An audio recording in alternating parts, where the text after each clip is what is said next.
आप देख रहे हैं खिलाड़ी नंबर 1 और बाजार में तो आज हम देख रहे हैं कॉन्ट्रैक्शन का दिन है। 400 पॉइंट नीचे दरअसल मिड कैप इंडेक्स ट्रेड करता हुआ और बात करते करते 370 अंकों की गिरावट अब आपको निफ्टी में दिखाई दे रही। बेसिकली प्रेशर आ रहा है, ऊपरी लेवल से मुनाफा वसूली बाजार में बनती हुई दिखाई दे रही है।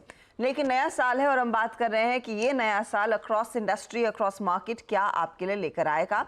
आज फोकस करेंगे पाइप बनाने वाली कंपनी एस्ट्रल की पॉली पर। दरअसल साल 2023 में रियल एस्टेट सेक्टर में अच्छी खासी ग्रोथ देखने को मिली। पाइप की डिमांड अक्रॉस द बोर्ड बढ़ती हुई दिखाई दे रही है, चाहे वो सरकार का जल जीवन और अमृत योजना की डिमांड हो या फिर ओवरऑल अर्बन मार्केट्स में जो इंफ्रास्ट्रक्चर में पुश आ रहा है उसकी डिमांड। उस लिहाज से 2024 का साल कितना सुनहरा रह सकता है, इसी पर बात करने के लिए हमारे साथ कंपनी के chief financial officer Hiranand Savlani जुड़ गए हैं। हीरानंद जी, स्वागत है आपका। पहले तो नए साल की ढेरों शुभकामनाएं। बताइए 2024 के लिए एस्ट्रल के लिए आउटलुक कितना मजबूत है, क्योंकि 2023 के पूरे साल में हमने देखा है धीरे धीरे करके कई ऑर्डर्स आपने बैक किए हैं और 2024 सभी लोग कह रहे हैं ईयर ऑफ इंफ्रास्ट्रक्चर रहेगा। आपका अंडरस्टैंडिंग बिल्कुल सही है। लास्ट ईयर तो एकदम रोबस्ट रहा है और ये साल से भी उम्मीदें तो यही है कि ये साल भी सुपर डुपर ही रहेगा। और जिस तरह से हम लोग देख रहे हैं, जिस तरह से रियल एस्टेट का आउटलुक आ रहा है और जिस तरह से डेवलपर की कमेंट्री आ रहे है, उससे तो यही लग रहा है कि ये साल भी इतना ही शानदार रहेगा। रफली किस तरह की वॉल्यूम ग्रोथ देखने को मिलेगी, क्योंकि जहां तक मुझे याद है FY24 के लिए आपने गाइड किया था 15 से 20%।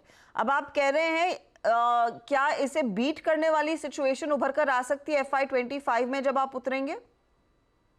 तो let's see, keep finger cross. हमारा तो आउटलुक वही रहेगा कि 15 से 20% वॉल्यूम तो आना ही चाहिए अगले साल के अंदर भी। और अभी तक भी जिस तरह से 9 महीने गए हैं उसमें भी हम लोगों ने जो गाइडेंस दिया उससे तो काफी ऊपर काम कर रहे हैं अभी।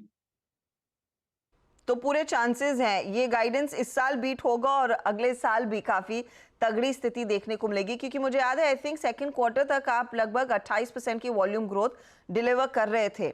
ये रन रेट फिर H2 में जारी रह सकता है? F2 का बेस थोड़ा हाई रहता है और लास्ट ईयर क्या था, पॉलीमर के भाव काफी बड़े थे थर्ड क्वार्टर के अंदर। तो बिकॉज ऑफ दैट भी एक पेंटअप डिमांड हेवी आया था, तो उसकी वजह से सेकेंड हाफ का बेस हेवी था, तो उसकी वजह से इतना तो ज्यादा नहीं रह सकता है, पर फिर भी काफी अच्छा रहेगा, इतना हम उम्मीद कर रहे हैं। अच्छा, किन सेगमेंट्स में हीरानंद जी अगर मुझे बता सके ज्यादा ग्रोथ देखने को मिल रही है? बाथवेयर में कितना इजाफा इस पर्टिकुलर सेकेंड हाफ और लार्जली अगले साल देखने को मिलेगा, यानी कि इस 2024 में देखने को मिलेगा? अगले साल हमारी बाथवेयर से भी अच्छी उम्मीदें है। कम से कम हम ट्रिपल डिजिट में तो ग्रोथ देंगे ही। Let's keep finger cross. अभी तो run rate month on month improve होती जा रही है। लास्ट क्वार्टर की कंपैरिजन में ये क्वार्टर में भी काफी इंप्रूवमेंट है। तो लग रहा है कि अभी प्रोडक्ट सेट हो रही है, नए नए डिस्ट्रीब्यूटर जुड़ते जा रहे हैं।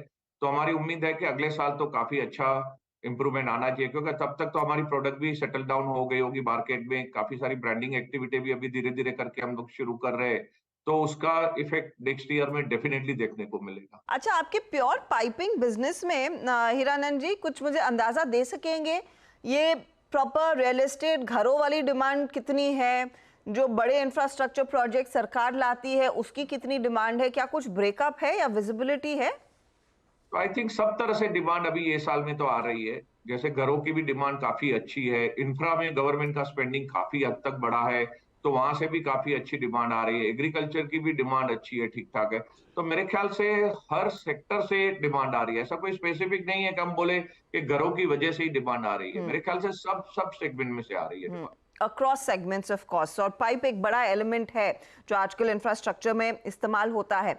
जो डिमांड अब आगे आएगी, जिसकी विजिबिलिटी आपको इस समय डेफिनेटली है, भले ही उसको नंबर्स में आप क्वांटिफाई ना कर सके, उसको केटर करने के लिए क्या पर्याप्त क्षमता है? मुझे याद है असम का पाइपिंग वाला plant I think third quarter में शुरू होने वाला था, क्या वो हो चुका है? तेलंगाना में आप फैसिलिटी लगा रहे थे, क्या अपडेट दे पाएंगे इन फ्रंट्स पर?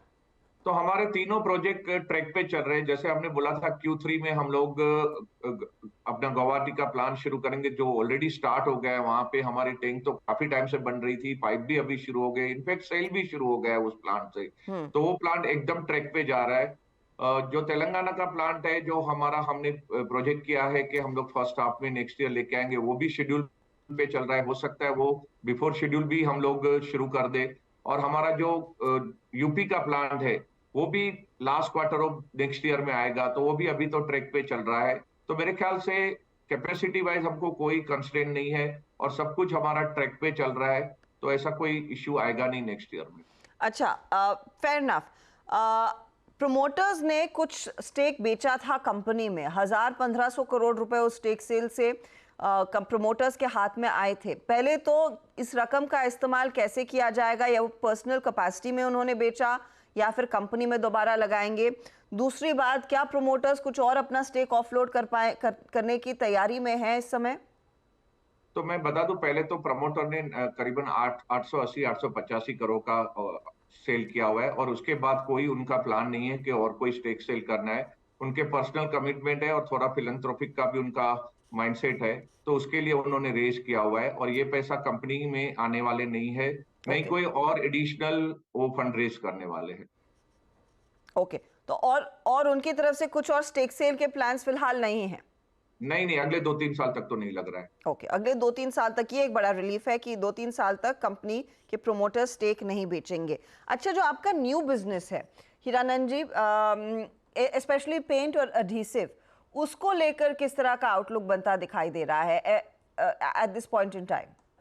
एडहेसिव तो काफी अच्छा कर ही रहे हैं, आप देख रहे हो परफॉर्मेंस पिछले 3 साल में ऑलमोस्ट डबल कर दिया है कंपनी को। तो वो अभी भी ट्रैक पे जा रहा है, ये साल भी काफी अच्छे नंबर आ रहे हैं वहां से भी। तो हमको कहीं पे भी उसमें कोई चैलेंज नहीं लग रही है। अभी भी हमारा बेस छोटा है, तो आपको हायर ग्रोथ दिखाई देगा अगले 3-4 साल तक। उसके बाद इंडस्ट्री से थोड़ा आउट परफॉर्म करते रहेंगे। तो हमारा टारगेट यही है कि जल्द से जल्द हम लोग 2000 करोड़ तक पहुंच जाए। तो हम उस ट्रैक पे ही जा रहे हैं और अच्छी तरह से नंबर आ ही रहे हैं, उसमें कहीं पे भी चैलेंज नहीं लग रहा है। रही बात पेंट की, तो पेंट का आई थिंक मैनेजमेंट कंट्रोल हमने अभी रिसेंटली लिया है, क्योंकि अभी हमने पेमेंट किया हुआ है प्रीवियस प्रमोटर को। तो अभी हमारी टीम ने टेक ओवर लेना शुरू किया है, तो अगले साल से उसमें भी आपको अट्रैक्शन लगेगा और एस्ट्रल पेंट भी का लोगो भी शुरू हो जाएगा नेक्स्ट ईयर से, अप्रैल से। तो वो भी मार्केट में सपोर्ट करेगा और काफी सारे नए स्टेट में भी हम लोग 1 बाय 1 करके एंट्री लेंगे। तो मेरे को लग रहा है कि वहां से भी आपको नंबर नेक्स्ट ईयर से दिखना शुरू हो जाएंगे। फाइनली एक आउटलुक मार्जिन्स पर और रेवेन्यू पर मैं लेना चाहूंगी। आपने कहा वॉल्यूम ग्रोथ करीब 20-15% आप टारगेट करेंगे, एंड आई एम गेसिंग उससे बेटर ही डिलीवर करेंगे जिस तरह की डिमांड है। मार्जिन्स को कितना और ग्रो कर पाएंगे हीरानंद जी, क्योंकि वहां पर आप वैसे भी इंडस्ट्री हाई मार्जिन्स एंजॉय कर रहे हैं, क्या स्कोप है कुछ और मार्जिन इंप्रूवमेंट का? नहीं, ये साल में अगर आप देखोगे तो कंटिन्यूअसली अपने मार्जिन लॉस किए हुए हैं, क्यों? Because of the inventory losses. Continuous polymer नीचे जा रहा है, अभी भी पॉलीमर की वॉलेटिलिटी कंटिन्यू है। तो because of that it is very difficult to predict, but फिर भी हम लोग जो हमारा लॉन्ग टर्म गाइडेंस दिया है 15 से 17% के बीच में मिनिमम करेंगे, तो उस पे हम लोग अभी भी कायम है। और हमको लग रहा है कि अगर पॉलीमर की जो वॉलेटिलिटी कम हो जाएगी, तो देयर आर हाई प्रोबेबिलिटी के मार्जिन यहाँ से इंप्रूव हो सकते हैं। बट अभी के सिचुएशन में मार्जिन में कहना मुश्किल है, क्योंकि वॉलेटिलिटी अभी भी काफी हाई चल रही है इंडस्ट्री के अंदर। जो हमको लग रहा है कि दोनों पॉलीमर में अभी ऑलमोस्ट हम लोग बॉटम की तरफ जा रहे हैं, थोड़ा बहुत और गुंजाइश हो सकती है। पीवीसी भी बॉटम आउट हो चुका है, क्योंकि कल भी रिलायंस ने 3 रुपए प्राइस ड्रॉप किया हुआ है और सीपीवीसी भी ऑलमोस्ट बॉटम आउट की तरफ जा रहा है। तो अगर वो बॉटम बन जाता है और वहां से थोड़ा भी इंच अप होना शुरू हो गया, तो यहाँ से मार्जिन इंप्रूव हो सकते हैं। ओके, तो उम्मीद है मार्जिन इंप्रूवमेंट की। बहुत बहुत शुक्रिया हीरानंद जी हमारे लिए समय निकालने के लिए, and wishing you all the very best sir 2024 के लिए। तो आउटलुक जोरदार मजबूत है, कम से कम 15 से 20% तक की वॉल्यूम ग्रोथ का टारगेट रख रहे हैं। लेकिन याद रखिएगा फर्स्ट हाफ में 28% के वॉल्यूम्स कंपनी ने एंजॉय किए हैं, तो उस तरफ बढ़ने की पूरे आसार है। डिमांड अक्रॉस द बोर्ड काफ़ी बढ़िया है, मार्जिन्स थोड़े से दबाव में रह सकते हैं, होप है कि इम्प्रूव करेंगे। लेकिन कंपनी ने एक और चीज़ साफ कही कि जो हाल ही में प्रोमोटर्स की तरफ से स्टेक सेल हुआ था, उसके बाद अगले 2 से 3 सालों में प्रोमोटर्स का स्टॉक बेचने या फिर अपना हिस्सा कंपनी में बेचने का कोई इरादा नहीं है। डे लो से स्टॉक रिकवर कर रहा है। चलिए, ये बात हुई एस्ट्रल पॉली की, लेकिन अब वापस लौटते हैं